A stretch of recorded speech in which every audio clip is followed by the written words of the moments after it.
of that deal. And there were some other names in there, like Kyle Wiltshire was involved in that trade, and there were some other ones that I can't even remember. But they said, Doc sat down with Lawrence Frank and Jerry West and said, do we even want to invite this Montrezl Harrell guy to training camp? They're like, let's give it a try. And we got to training camp, and the guy was unbelievable. And they're like, oh, wait, well, we have something here. Jerry West is like, that guy's going to play. We need him to play. And now he is potentially the sixth man of the year this year. He's going to get big-time money this offseason. But it just goes to show, like, you never know what you might land in someone who just undervalued a piece that might really fit in your system. Unbelievable. Great job today, Noah Eagle. Make sure you follow him on Twitter at NoahEagle15. My man, we'll talk and have a good time tonight in San Antonio, and best of luck for the LA Clippers. We're definitely cheering for you. All right, Steven. Appreciate it. And he just saw the Timberwolves, by the way, so we'll get his thoughts on the Wolves and Andrew Wiggins and Karl Towns coming up next year on the Strom Sports Show. And a big thanks to Noah Eagle for coming on today, giving us some time. Make sure to check him out on the LA Clippers Radio Network. 570 LA does a great job there, obviously. The son of the one and only Ian Eagle. Okay, top 3 Minnesota moments of 2019. So let's just go over in review of the 2019 season. It was kind of disappointing. I mean, the Vikings didn't make the playoffs. The Wolves didn't make the playoffs. The Wild missed the playoffs for the first time in 6 years.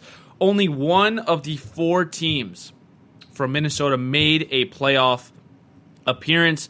Twins were the only one. The Minnesota Twins. The Timberwolves, Vikings, and Wild, they all missed this year. Also, there were 2 firings. Tom Thibodeau, that was just an absolute... it was weird the way they fired Tom Thibodeau, because I'm pretty sure, if I'm not mistaken, the Wolves ended up beating the Lakers by double digits, and then Glenn Taylor announced that Tom Thibodeau was fired. It was still kind of a weird situation. I know that Glenn Taylor wanted to trade Jimmy Butler earlier in the year, but Tom Thibodeau was pretty straight on thinking that he can try to keep Jimmy Butler in Minnesota, but that obviously didn't end up happening. Jimmy goes to Philadelphia. Now he's in Miami right now. So Tom Thibodeau was gone.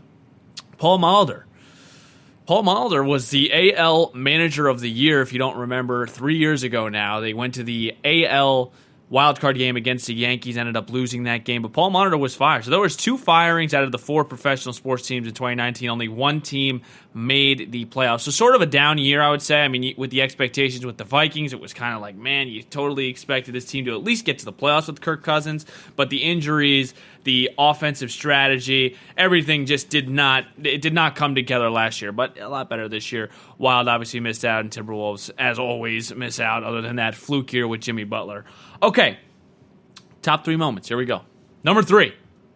There's, I think, 3 obvious ones, because I was really trying to go over them, but I think the way you want to rank the 3 is totally up to you. Number 3 here, I've got the Gopher football team beating Penn State this year, 31-26, and they moved to 9-0 at the time. This was the game of PJ Fleck's career. Like, this came full circle against the Penn State Nittany Lions. This was a game where a lot of people were like, okay, this is where the Gophers are going to get exposed. This is where Penn State, number 2 or 3 defense at the time in the country, going to come into Minnesota. Minnesota hasn't played anyone, which they didn't. Penn State's going to handle them.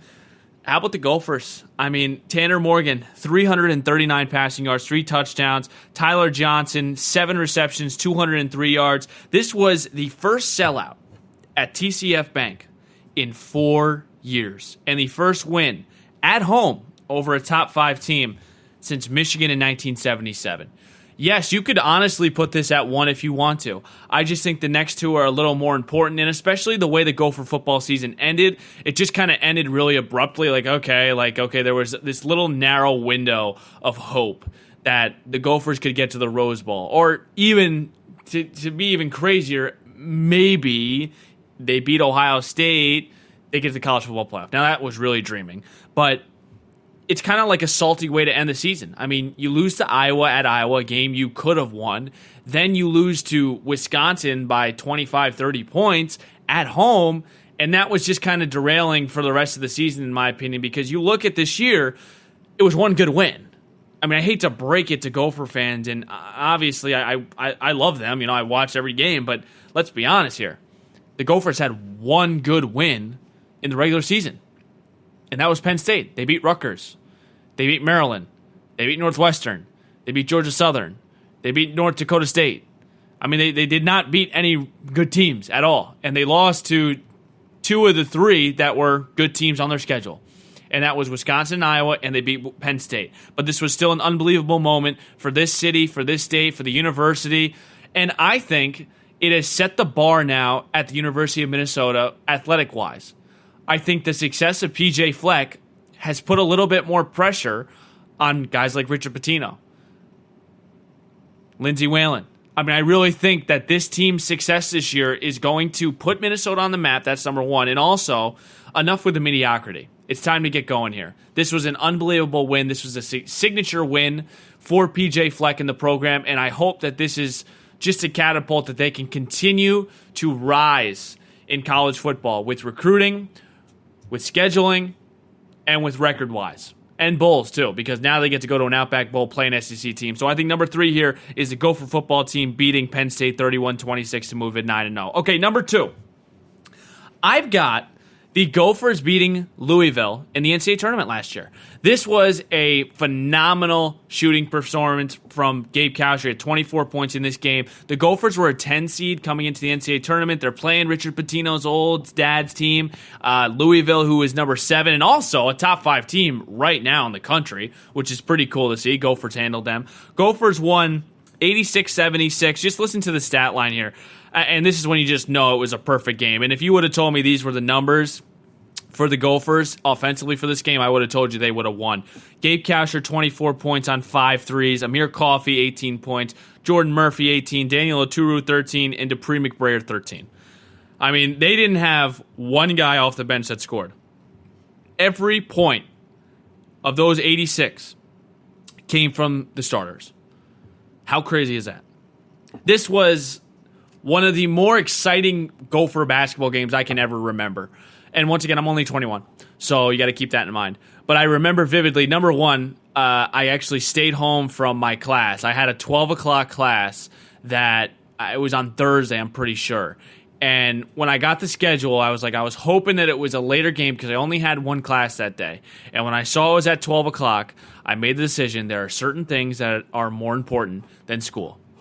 And that is the Gopher basketball team making the NCAA tournament because Lord knows when they're going to go back there. Because now it's looking like a very long time. Even though they beat Ohio State, they are far away from what they were last year. I stayed home for it. Very happy. It was an exciting, exciting game. It's always cool to be in March. It's always good to be playing on the biggest stage. You're on, True TV or CBS.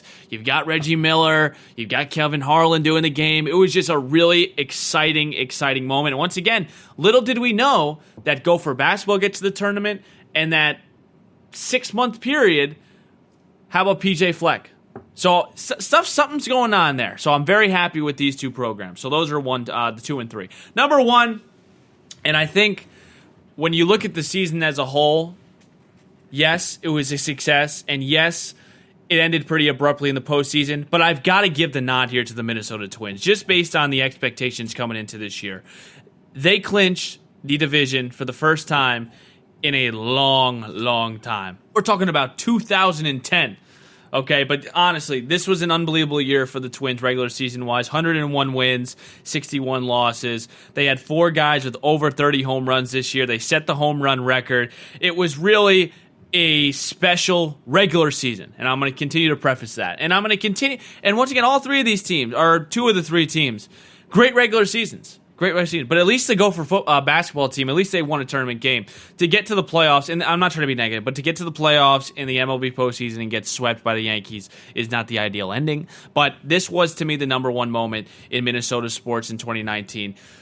Twins coming into this year, or last year, you didn't know what was going to happen. It was every other year, right? You had the Twins get to the wild card spot against the Yankees, and you expected them to have a great year. Next year, they missed the playoffs. And this year was kind of a question mark. Okay, what's it going to be with Miguel Sano? It was almost that put up or shut up kind of season for him because he kept going into this cycle of injury, of being overweight and not being who the Twins thought he would be come this time of his career. right? And you had Nelson Cruz come in. You had guys like Martin Perez. I mean, this team was kind of thrown together, and this was coming off Paul Molitor being fired with a rookie manager in Rocco Baldelli. You didn't know what was going to happen. You didn't know if you trusted Felvey and Levine. You really didn't. And the way that they approached this season was, we're going to hit home runs, and we're going to do it at a high clip.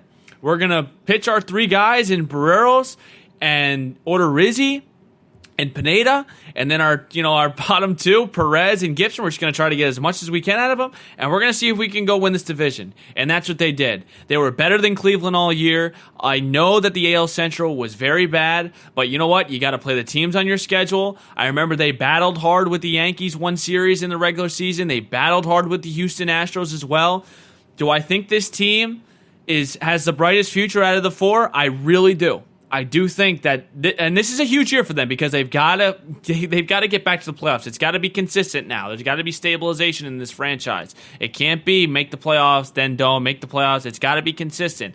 But this year, my number one sports moment of 2019 was the Twins clinching that division. I'll never forget that. I remember coming home from work. It was a later game, and just seeing the emotion on the players' faces, because a lot of them were cast-offs. Let's be honest. Mitch Garver, Kyle Gibson. I mean, there was a lot of guys on that team with chips on their shoulders.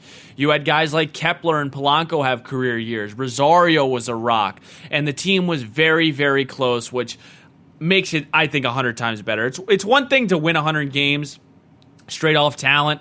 You know, it's another thing to win 100 games when you really like each other. And I think this is the type of team that really liked each other. They loved being around each other. They cheered for each other. So it was a really special moment for also the state of Minnesota as well, getting this division championship, because it was a really long time. And you got to look at what happened coming off that year. The year before this, you fire your Paul Molitor. Your best player in 15 years retires in Joe Mauer. And you really have no idea what's next with Twins baseball. And they come out and they win 101 games, clinch the AL division, set the home run record, and have 4 guys with over 30 home runs. That right there is the best moment in Minnesota sports in 2019. Let's switch to this. College football playoff coming up. Probably my second or third favorite postseason in sports. I love what they've done with it. The 14 playoff is extremely interesting. Do they expand to 8 coming in the future? I think that's definitely a possibility, but I think once you go to 8, then it's going to be 12, and then it's going to be like, okay, this is kind of ridiculous now. But this format that they've changed it to is awesome. I think that the 4 best teams aren't in it this year. I do believe that Oklahoma should be the odd man out. I think a team like Oregon or Georgia would represent a little bit better, but we will see. I'm not the biggest Jalen Hurts guy. I love Lincoln Riley. If you followed the show, I'm a huge Kyler Murray guy, so I do cheer for OU, but I do not think they're the 4th best team this year. But that's just the way the cookie crumbles sometimes. A lot of it in college football is not who you lose to, it's when you lose to them. And for Oregon, they lost later in the season against an ASU team by 3, and unfortunately they scheduled an Oregon team that they lost to week 1. So, okay, I'm not going to give you the entire preview and picks. I'm going to talk about a team that I think is going to roll, though. And a lot of you maybe are thinking, okay, LSU, he's going to do LSU, Joe Burrow, Heisman candidate, and Coach O, the defense, all this SEC, coached it through the season. Nope, it's not LSU. Ohio State, Justin Fields, J.K. Dobbins, Ryan Day, Benjamin Victor, Chase Young. They got a great defense, right? Dominated the Big Ten, struggled early against Wisconsin. No. And obviously it's not Oklahoma. Clemson. Clemson is my team. Clemson, I think, is going to cakewalk in this entire college football playoff. I swear to you. I think Clemson is the best team in college football. And I don't want to say it's not close, but I think there is a significant drop between Clemson and everybody else.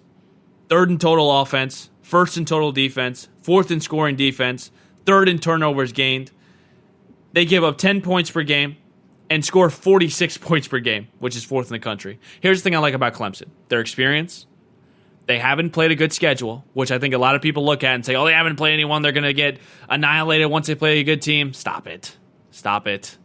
Do you know what Dabo Swinney's record against SEC schools are?